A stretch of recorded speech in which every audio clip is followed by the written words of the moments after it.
जय मसी सबैजनालाई। म तपाईहरुकै भाइ प्रेम आज छोटो वचन लिएर पहिलो पटक मिडियामा आउँदैछु। तपाईहरुलाई नियासुरा लागेको होला, चर्च जानु नपाउँदा, आफन्त मान्छेहरुलाई भेट्नु नपाउँदा, वचन सुन्नु नपाउँदा, संगति गर्नु नपाउँदा। सम्पूर्ण विश्वासीहरुलाई समर्पित छ यो मेरो छोटो भिडियो। तपाईहरुलाई उत्साह लाग्न सक्छ, तपाईहरुलाई आशिषको कारण बन्न सक्छ आजको वचन, अनि मलाई पनि सुधार अनि मलाई पनि आशिष हुने काम हुन सक्छ यो आजको वचन। आज मेरो वचनको शीर्षक छ पित्तलको साँप। यो पुरानो नियममा मूसाले मिस्र देशबाट आउँदै गरे त्यो 40 वर्षको यात्रामा जो कनानको देशमा पुग्ने बेलामा अगाडि एउटा एदोमीहरूको देश आउँछ। त्यो देशलाई छिचरेर जानुपर्ने स्थिति हुन्छ। त्यतिखेर एउटा घटना घट्छ, अनि त्यो घटनामा मानिसहरूले परमेश्वरको विरुद्धमा पाप बोल्छन् अथवा परमेश्वरलाई मन दुख्ने कुरा गर्छन्, अनि परमेश्वरले सजाय स्वरूप साँपहरू पठाइदिनुहुन्छ विषालु, अनि त्यसले मान्छेलाई टोकेर मर्छन्। अनि मान्छेहरू आत्तिएर फेरि मूसाको आउँदाखेरि मूसाले भन्छन् कि परमेश्वरलाई मेरा मानिसहरू यसरी अलपत्र भए मर्न लाग्यो भन्दाखेरि परमेश्वरले मूसालाई भन्नुहुन्छ तैँले एउटा पित्तलको साँप बनाउनु र रुखमा झुन्याउनु, जसले त्यो पित्तलको साँपलाई हेर्छ त्यो बाँच्नेछ भन्नुभयो। अनि त्यसै गरे मूसाले पनि अनि पित्तलको साँप बनायो। अनि साँपले ठुङ्गेका मान्छेहरू चाहिँ आएर त्यसलाई हेरेपछि उनीहरू बाँच्दथे। अनि यो एउटा इतिहासमा घटेको घटना हो, यो इजरायलको इतिहासमा। तर पछि प्रभु यीशु ख्रीष्ट आएर उहाँले के भन्नुभयो भने म साँप चाहिँ उचालिनु आवश्यक छ भन्नुभयो। योना 13 को 14 देखि 16 सम्म उहाँले यसो भन्नुभएको छ कि जसरी मूसाले साँपलाई उचाले त्यसरी नै म पनि उचालिनु आवश्यक छ भन्नुभयो। अनि जसले उचालिएको प्रभुलाई हेर्दछ त्यो बाँच्दछ भन्नुभयो। अनि परमेश्वरले संसारलाई प्रेम गरेको कारणले गर्दा आफ्नै पुत्रलाई काठमा उचालिनलाई दिनुभयो भनी लेखेको छ त्यो 3वटा भर्समा। अनि योना 12 को 32 र 33 मा प्रभुले भन्नुभयो कि म उचालिने छु र सबैलाई आफैतिर मतिर आकर्षण गर्नेछु अथवा खिच्नेछु भन्नुभयो। अनि योना 8 को 28 र 30 मा प्रभुले के भन्नुभयो भने म उचालिन्छु र तिमीहरूले थाहा पाउनेछौ कि म परमेश्वरको पुत्र हुँ भनेर। अनि त्यतिखेर यो वचन भन्दै गर्दा मानिसहरू धेरै भिडभाडहरू थियो, त्यतिखेर भिडले सुनेको थियो।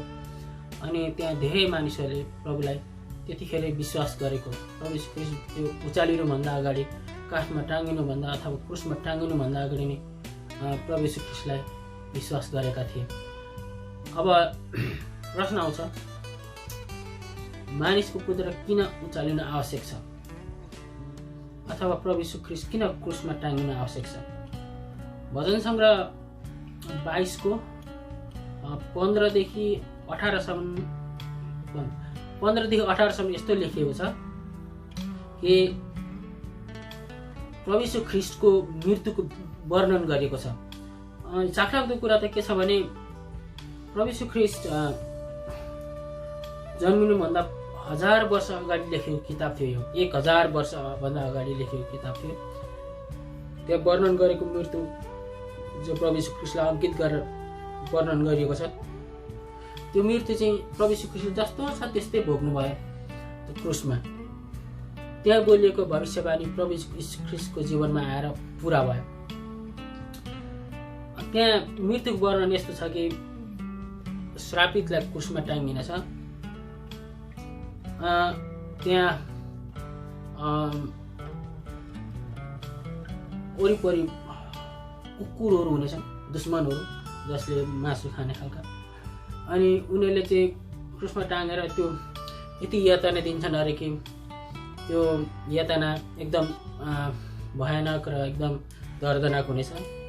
यतिसम्म कि त्यो क्रुसमा यसरी टाँगिँदाखेरि आफ्नो जिउको लोडले तानेर त्यो हड्डीहरूको जोडहरू खडक खडक गरेर खुस्किँदा कस्तो सबै हड्डी गर्न सक्छु भनिएको छ। त्यहाँ सबै हड्डी गर्न सकिने खालको त्यो छुट्टा छुट्टै भएको।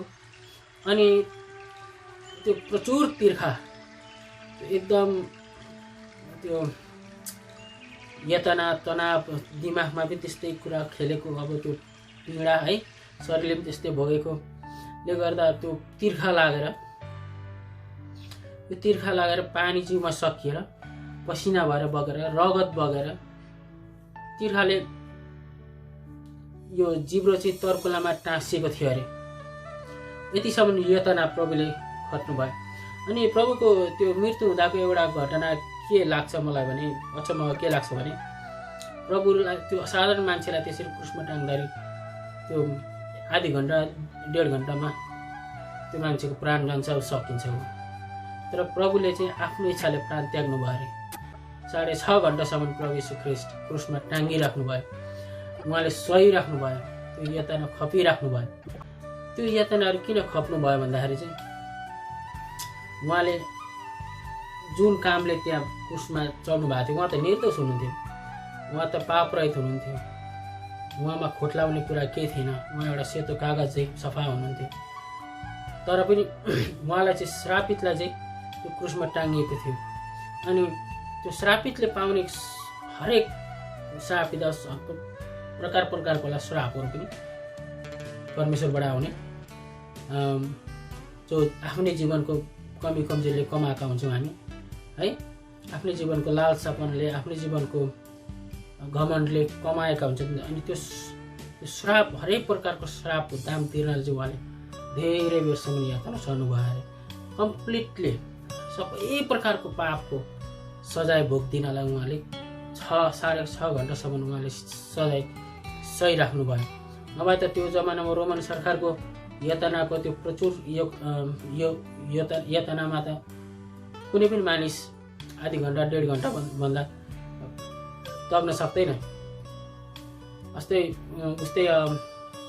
हृदयको कमजोर भएका मानिसहरू त 20 मिनट 10 मिनटमै जान सक्छन्, तर मर्न सक्छन्। तर प्रभु यीशु ख्रीष्ट चाहिँ आफ्नै इच्छाले 6.5 घन्टामा आफ्नो प्राण त्याग्नु भयो अरे। उहाँले सबै कुरा सहिदिनु भयो अरे।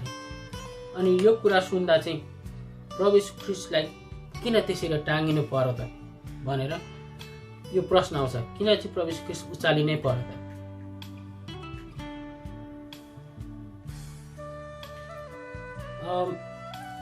व्यवस्था 21 को 22 र 23 ले के भन्छ भने, किनकि जो झुनाइन्थ्यो त्यो श्रापित हुन्छ र त्यो त्यही दिन गाडिनु पर्छ, किनकि परमप्रभुले त्यसलाई के भन्नुभएको छ भने त्यो एक दिन नकाटोस्, किनकि त्यो श्रापित मान्छे हो र त्यसलाई अपराधीलाई चाहिँ झुन्याएर मारियोस्, अथवा अपराधी हो भने त्यसलाई त्यही लेभलको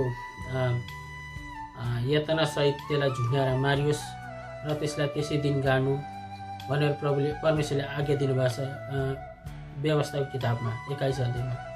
अनि गलाती 3:13 चाहिँ के भनेछ भने, उहाँ श्रापित हुनुभयो र रुखमा टाँगिनु भयो र हाम्रो पूर्ण दाम तिरिदिनु भयो। अब हेर्नुहोस् है, प्रभु यीशु ख्रीष्ट शुद्ध पवित्र एकदम निष्कोट नरम भला आदमी हुनुहुन्थ्यो, तर उहाँलाई चाहिँ किन श्रापितलाई चाहिँ क्रुसमा टाँगिनु पर्यो? अनि प्रभु आफै चाहिँ किन आफ्नै जीवनको बारेमा किन बानी बोल्नुभयो कि म साँप चाहिँ उचालिनु आवश्यक छ भनेर। किनभने प्रभु यीशु ख्रीष्टले चाहिँ हाम्रो सट्टामा हाम्रो बदलामा उहाँले आफ्नो जीवनलाई हाम्रो सट्टामा दिइहाल्नु भयो। हामीले सहनुपर्ने मृत्युको त्यो पीडा उहाँले सहिदिनु भयो। र आज जसले मोसाको साँपलाई हेरे चाहिँ जसले मोसाले बनाएको त्यो पित्तलको साँपलाई हेर्दथे अनि त्यो बाँच्दथे, त्यसै गरी आज प्रभु यीशु ख्रीष्ट त्यसरी नै क्रुसमा उचालिनु भएको छ।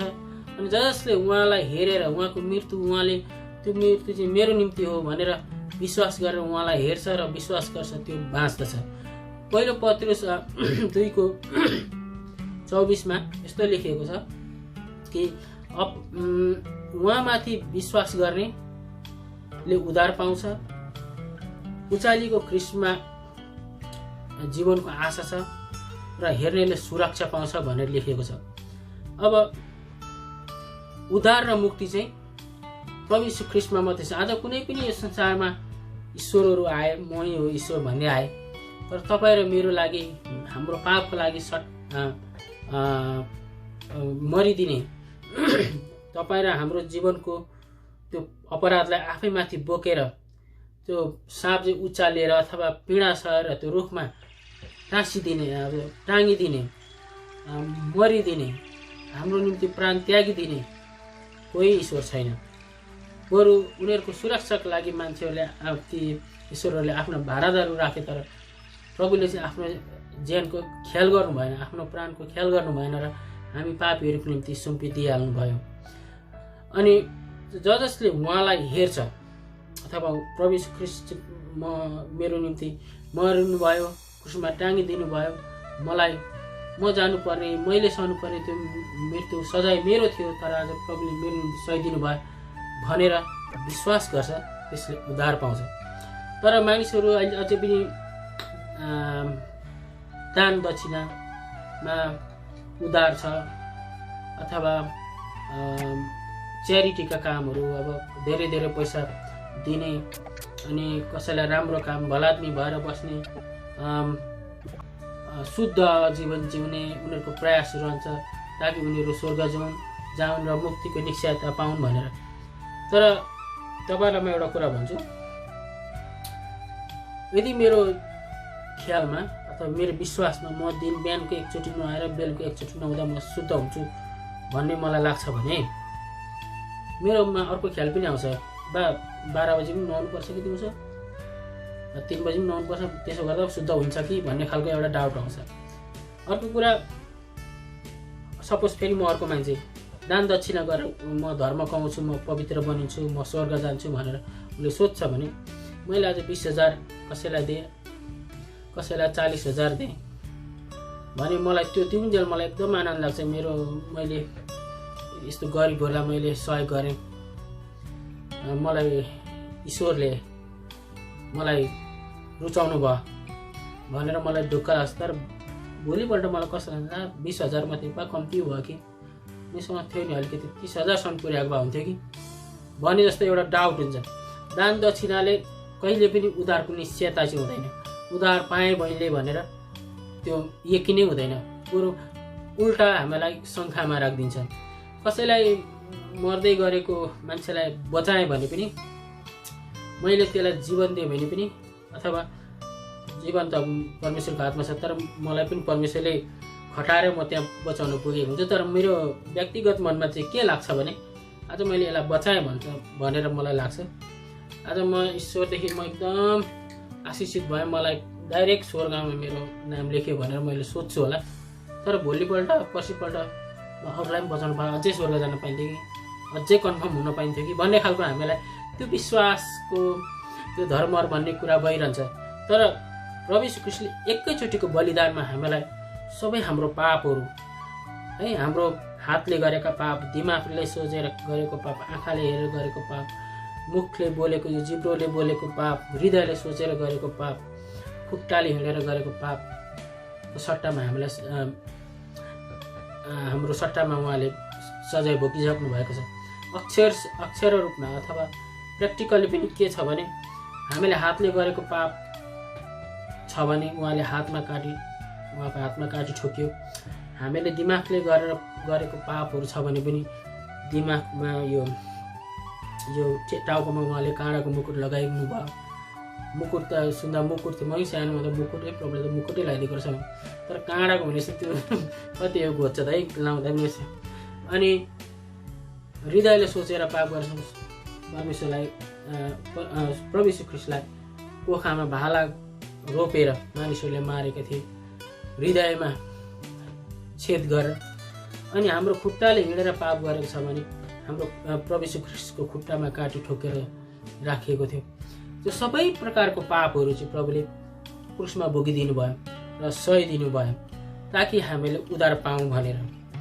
पहिलो पत्रुस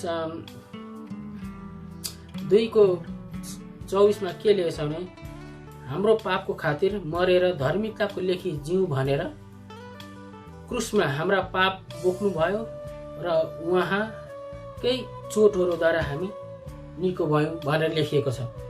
यो पहिलो पत्रुस 2:24 यसको अर्थ के छ भने उहाँ क्रुसमा टाँगिनु भयो र उहाँले पिटाइ खानुभयो, चोटहरू पाउनु भयो, तर त्यो चोटहरूले चाहिँ हाम्रो जीवनमा लागेको दागहरूमा कहाँ लागेको छ त? उहाँको एउटा शरीर थिएन अरे कि त्यो कोर्रा नपुगेको है, एउटा शरीर थिएन अरे कि एउटा शरीरको पार्ट थिएन अरे कि जहाँ चाहिँ रगत नबगेको है। प्रभु यीशु ख्रीष्टको मृत्युको वर्णन गर्दैछ है म। त्यस्तै प्रकारले हाम्रो पनि हरेक पापहरू, हरेक प्रकारका, हरेक नेचरका, प्रकृतिका पापहरूको सजाय उहाँले क्रुसमा भोगिदिनु भएको छ। अनि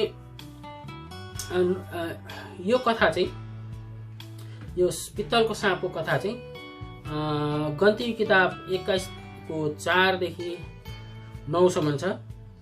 अनि त्यहाँ चाहिँ एउटा कथा अलिकति म भन्छु, अघि पनि अलिकति भनेको थिएँ, म अलिकति त्यसलाई विस्तृत रूपमा भन्छु। त्यो एदोमीहरूको जग्गामा जब आइपुगे तब परमेश्वरले त्यो एदोमीहरूको देशबाट भएर त नजानु भन्नुहुन्छ। 1 लाखभन्दा बढी मानिस थिए त्यहाँ।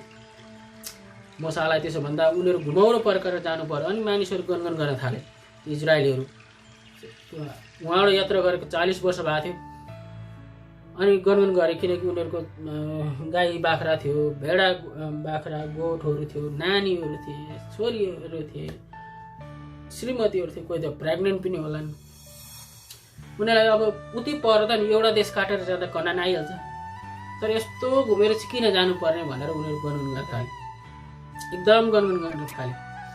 किन उनीहरूलाई त्यो परमेश्वरको विरुद्धमा बोल्न उनीहरूले अलिकति पनि अब के अरे ढिलो गरेर परमेश्वरलाई नाना थरी भन्न थाले। अनि अझै भन्न थाले हामीलाई बरु मिश्र देशै ठिक थियो, किन ल्याएको यसरी भने। तर त्यहाँ इजरायलीहरूले बुझ्नु पर्ने चाहिँ के थियो भने परमेश्वरले त्यो 40 वर्षको अन्तरालमा कति राम्रा काम गर्नुभएको थियो। उहाँले उनीहरूलाई तिर्खा लाग्यो भने परमेश्वरले चट्टानबाट पानी निकालेर उनीहरूको तिर्खा मेटाउनु भयो, गाई बस्तुलाई दिनुभयो। भोक लाग्यो भने स्वर्गबाट मन्ना झारिदिनु भयो, स्वर्गको रोटी खाए उनीहरूले। स्वर्गमा त्यो अक्षरशः स्वर्गमा रोटी भन्ने कुरो त हुँदैन, तर एउटा स्वर्गीय आशिष आएको एउटा रोटी, मन्ना, स्वर्गीय रोटी खाए उनीहरूले। अर्को कुरो मासु खान पाइनु भने बट्टाहरू दिनुभयो, परमेश्वरले समातेर खाए है। त्योभन्दा ठुलो चमत्कार त उनीहरूले लाल समुद्र तारे, यर्दनको नदी तरे। ती कुराहरू, त्यो नदी लाल समुद्र तर्दाखेरि उनीहरू सुक्खा भूमिमा हिँडेर आयो। खोला त्यो समुद्र यताको यतै बस्यो, यताको यतै बस्यो, बिचमा एउटा फाँट निक्ल्यो भूमि, अनि त्यसबाट हिँडेर आए। शत्रुहरूदेखि बचाउनु भयो परमेश्वरले। ती कुरा सबै बिर्से अनि गनगन गर्न थाले। आज हामी पनि विश्वासीहरू पनि धेरै कुराहरूमा गनगन गर्छौँ परमेश्वरलाई। कतिवटा कुरा भनेको नपुग्दाखेरि परमेश्वर के गर्नुभएको हामीलाई, मलाई चाहिँ तपाईँले हेर्दै हुनु, अचेल त तपाईँले मलाई यादै गर्नु भन्ने खालको है। तर हाम्रो जीवनमा पनि परमेश्वरले धेरै अचम्मको काम गर्नुभएको छ नि, त्यो हामी बिर्स्यौँ। त्यसै गरेर यी इजरायलीहरूले पनि त्यो अचम्मको कामहरू बिर्सिदिए र त्यो अहिलेको करेन्ट सिचुएसन चाहिँ उनीहरूलाई धेरै इम्पोर्टेन्ट लाग्यो र परमेश्वरलाई उनीहरूले नाना थरी भन्न थाले। परमेश्वर रिसाउनु भयो।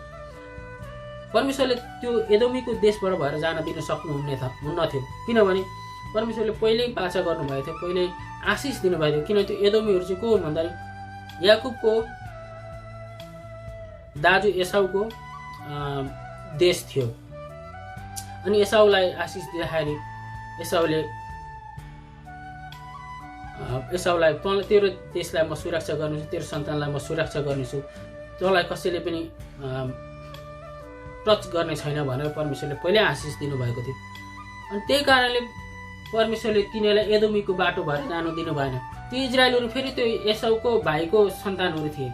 तर 1 लाख मान्छे गाई बस्तु सबै लिएर जाँदा त्यो देशमा कस्तो होला? त्यो देशमा लागेका बाली नालीहरू मिचिन सक्छन् होइन। कतिवटाको त्यो बाटोमा हिँड्दै जाँदा मान्छेहरूसँग मनमुटाव होला, झगडा हुन्छ, के हुन्छ। त्यही भएर परमेश्वरले तिनीहरू नसकिकन यस्तो टर्निङ लिएर जानु भन्दाखेरि उनी रिसाएर परमेश्वरको बारेमा विरुद्धमा बोलेर पाप गरे। अनि परमेश्वरलाई रिस उठ्यो र परमेश्वरले तिनीहरूलाई चेतावनी दिनको निम्ति साँपहरू पठाउनु भयो। अनि त्यो साँपले ठुँगेर मान्छे मर्न थाले। अनि इजरायल मोसाका आएर भने अब हामी के गरौँ भन्दाखेरि मोसाले अनि तिनीहरूको बिन्ती सुनेर एउटा मध्यस्थकर्ता भएर परमेश्वरसँग सल्लाह मागेर परमेश्वरले त्यही पितलको साँप बनाउनु र त्यहाँ रुखमा झुन्याउनु, जसले त्यहाँ हेर्छ त्यो साँपले ठुँगेको विष लागेको मान्छेले त्यहाँ हेरौँ त्यो मान्छे बाँच्नेछ भनेर परमेश्वरले त्यो एउटा प्रावधान तिनीहरूलाई दिनुभयो। अनि तिनीहरू बाँचे पनि। त्यसै कारणले मानिसहरूले त्यहाँ त्यति गरिसकेपछि अनि माफ माग्छन् परमेश्वरले, हामीले गल्ती गऱ्यौँ भने त्यहाँ मसँग जाने। अनि जब परमेश्वरले एउटा सजाय दिनुभयो तब मात्रै मान्छेले चेत खुल्यो कि हामीले त पाप गरेछौँ भन्ने कुरा। अहिले पनि हामीलाई अब यो परमेश्वरबाटै चाहिँ नभनौँ होइन, अब हुन पनि सक्छ परमेश्वरको योजना। अहिले हामीलाई महामारी छ।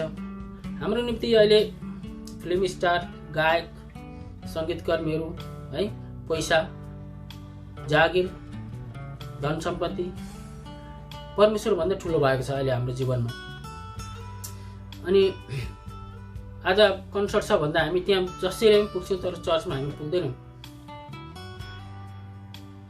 आज यो हिरोनी आउँछ भन्दा आज आफै रमक्क रम्केर है केटाहरू, अनि हिरो आउँछ भन्दाखेरि हिरोइनीहरू अब हाम्रा छुट्टे हिरोइनीहरू त्यहाँ रम्केर है मजाले रम्रेर त्यहाँ गएर जान्छन्। तर परमेश्वरको निम्ति त्यति प्रयास गर्ने उनीहरूको त्यो शुद्धि आउँदैन। तर आज हेर्नु त क्वारेन्टाइनमा बसेपछि आज जसको घरमा पनि प्रार्थना छ। आज तपाईँहरू कतिजना अविश्वासी हुनुहुन्छ र क्रिस्चियन हुनुहुन्न होला, र पनि तपाईँहरूले भन्नुभएको छ कि हे भगवान् बचाइदेऊ। पहिला भगवान् त्यति राम्रोसँग नाम लिनुहुन्थेन होला, हे ईश्वर बचाइदेऊ भन्नुभयो, पहिला त्यति साह्रो ईश्वरलाई सम्झिनुहुन्थेन होला। अनि आज हाम्रो क्रिस्चियनहरू पनि हरेक घुँडामा टेकेर रुँदै प्रार्थना गरिरहेका छन्, परमेश्वर बचाइदिनुहोस्, अब यो हटाइदिनुहोस्, हाम्रा छोराछोरीलाई बचाउनुहोस् भनेर भने। एक प्रकारले परमेश्वरले आफ्नो स्वार्थ पुरा गर्नुभएको छ यो महामारीमा। परमेश्वरको स्वार्थ के हो भन्दाखेरि आफूले सृष्टि गरेको मानिसले उहाँलाई के गरोस्, पुजोस्, उहाँलाई आदर गरोस्, उहाँलाई नबिर्सियोस्। मेरो छोराले ठुलो भएर 17-18 वर्षको भएर तपाईँको म त चिन्दिनँ मलाई भनौँ भने मलाई कन्सिरी तातिन्छ। छिमेकीको घरमा गएर बाबा तपाईँले चाहिँ मलाई आज 1500 रुपियाँ पैसा दिनु पर्यो भनेर त्यसलाई पैसा माग्यो भने जान्छ र मन खोड्किन्छ मेरो, हो कि होइन? तपाईँहरूलाई पनि त्यस्तै होला। तपाईँहरूको आफ्नो छोराछोरीले चाहिँ अर्कोलाई बाबुआमा भन्दा कस्तो होला, तपाईँ होइन भन्दा। आज हामीलाई सृष्टि गर्ने आत्मिक रूपमा हामीलाई योजना गर्ने, हामीलाई बनाउने, हाम्रो बाबुआमा त माध्यम मात्रै हुन्, तर आशिष दिने अनि हामीलाई रच्ने, जन्माउनु र रच्नुमा धेरै फरक हुन्छ। भजन सगर किताबमा तँलाई मैले पेटमा हुँदा रचेको छु भन्नुहुन्छ। अनि अझै तँ जन्मिनुभन्दा पहिला तेरो नाम मलाई थाहा थियो भन्नुहुन्छ परमेश्वरले।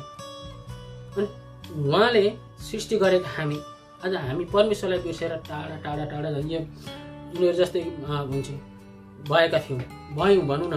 अनि आज परमेश्वरले आज यो घटना अब म 100% चाहिँ परमेश्वरबाट आएको चाहिँ भन्दिनँ, तर यो घटनाले मानिसलाई हरेकलाई घुँडा टेक्ने र परमेश्वर आकाशमा हेरेर हे परमेश्वर अथवा तपाईँहरूको विश्वास अनुसार हे ईश्वर भगवान भनेर बोल्ने बनाएको छ।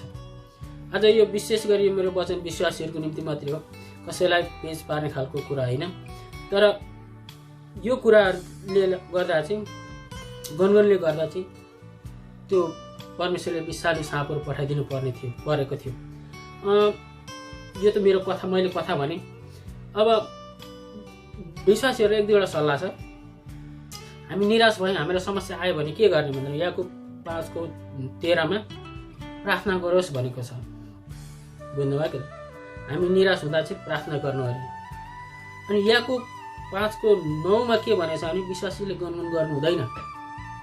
कुरो परमेश्वरको आउने योजनाहरू के छ। अब कुनै मलाई समस्या आयो भने हे परमेश्वर के गर्नुभएको होइन, परमेश्वर तपाईँको इच्छा पुरा होस्, तपाईँले के सोच्नु भएको छ त्यो पुरा होस्। किनकि म त एउटा रोपिएको एउटा बिरुवा त हुँ, मेरो हाँगा काटिए पनि म त चुपै रहनुपर्छ, किनकि परमेश्वर मेरो मालिक हुनुहुन्छ।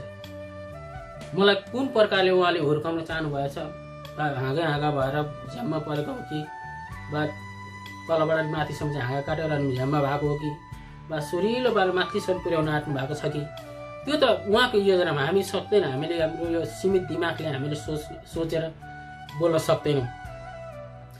तर हाम्रो चाहिँ यति यो हुन्छ कि कर्तव्य हुन्छ कि जस्तै समस्यामा पनि, जस्तै कठिनाइमा पनि जति सक्दो परमेश्वरको नजिक। इजरायलीले भुले त्यो कुराहरू। उनीहरूकोमा त्यो उनीहरूको जुत्ता जन्मेदेखि त्यो अब 40 वर्षदेखि आउने मान्छेहरू ती बुढाखाडाहरू त मरे बाटा बिचैमा, तर युवाहरूकोले लगाएका जुत्ताहरू पनि फाटेको थिएन अरे। कति वर्ष भयो, 20, 25, 30, 40 वर्षको अन्तर त्यो टाइम पिरियडमा उनीहरू कहिले जन्मेको थिए त्यता उनीहरूको लुगा पुरानो भएको थिएन अरे। परमेश्वरले धेरै कुराहरूमा, सबै कुरामा, हरेक कुरामा सुरक्षा दिनुभएको थियो, रहे पनि उनीहरूमा डाउट। परमेश्वर बा अब हामीलाई यस्तो गरेर परमेश्वरले के आदि जनता यतै मार्न आँट्नु भएको के भने कस्तो खालको उनीहरूको त्यो गनगन स्टार्ट भयो होला नि होइन। त्यो अब त्यो इमेज गर्दा त्यो आफूले सोच्दाखेरि। तर गनगन गर्नु चाहिँ हाम्रो विश्वासीहरूको काम होइन। जति समस्या पर्छ हामी त्यति परमेश्वरको नजिक जाने हुनुपर्छ। योना 6:30, 35 अनि 30, योना 6:30, 33 र 35 मा तपाईँले यो कुराको रेफरेन्सहरू पनि लिन सक्नुहुन्छ। तपाईँलाई मन पर्यो भने त्यो पनि हेर्न सक्नुहुनेछ। अन्तमा मूसाले पित्तलको साँप नै किन बनाउनु पर्ने भयो, परमेश्वरले किन पित्तलको साँप नै बना भन्नुभयो भन्ने बारेमा भन्छु, केही कुरा बुझाउने प्रयास गर्छु। त्यो पनि मेरो अन्डरस्ट्यान्डिङ अनुसार, बाइबलको अध्ययन अनुसार, मैले गरेको बाइबल अध्ययन अनुसार र मैले बुझेको धेरै दाजुभाइहरूबाट, दिदी बहिनीहरूबाट सुनेको ज्ञान अनुसार म तपाईँहरूलाई सेयर गर्छु। आदमको बगैँचामा जब परमेश्वरले नखानु भनेको फल मानिसहरूले खाएका थिए, त्यतिखेर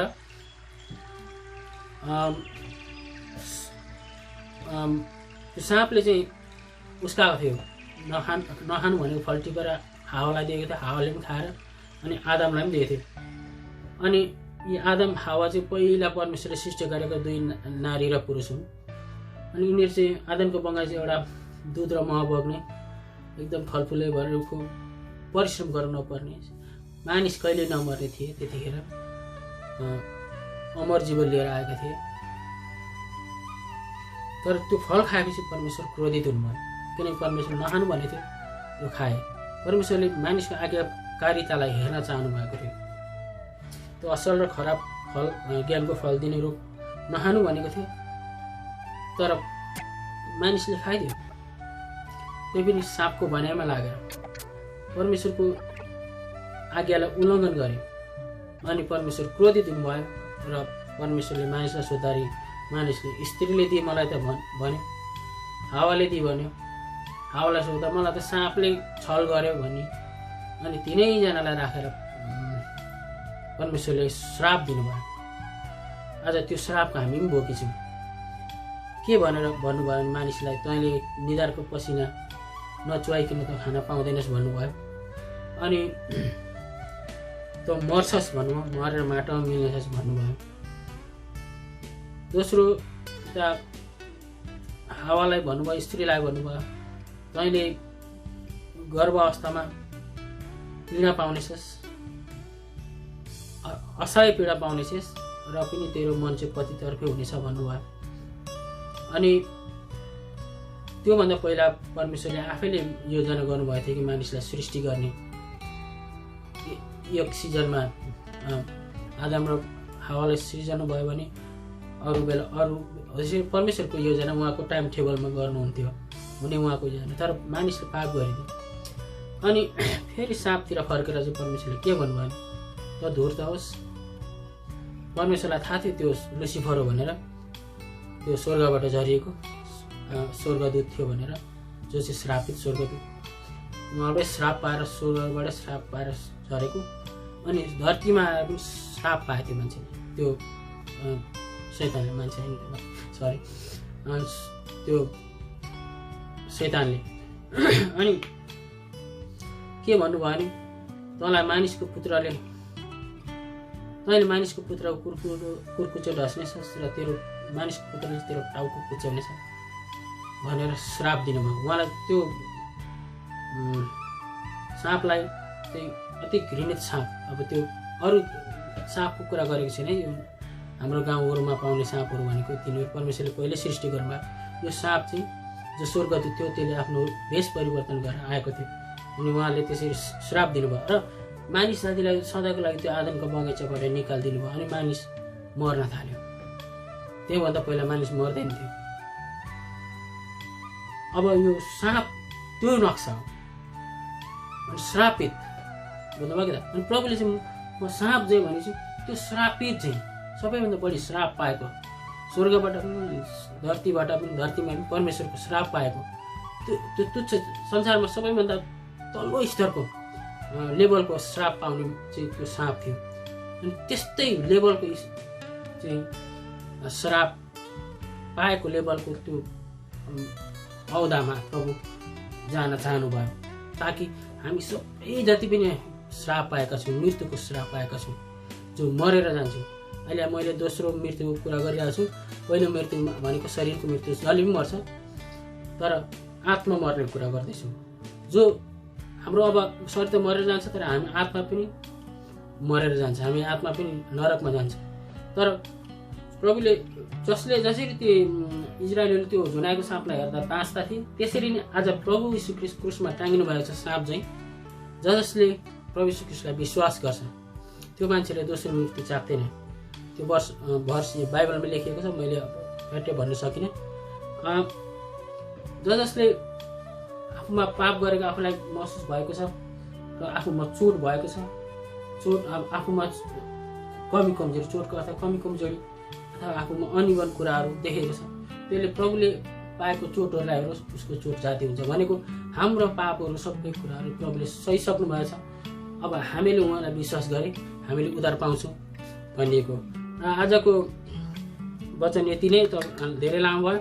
तपाईँहरूलाई कसैलाई यो वचन सुनाउनु पर्छ भनेर तपाईँहरूलाई लाग्छ भने तपाईँहरू सेयर गर्न सक्नुहुन्छ आफ्नो छोराछोरीलाई, साथीलाई, अनि आफ्नो विश्वासी जनहरूलाई सेयर गरिदिनु होला।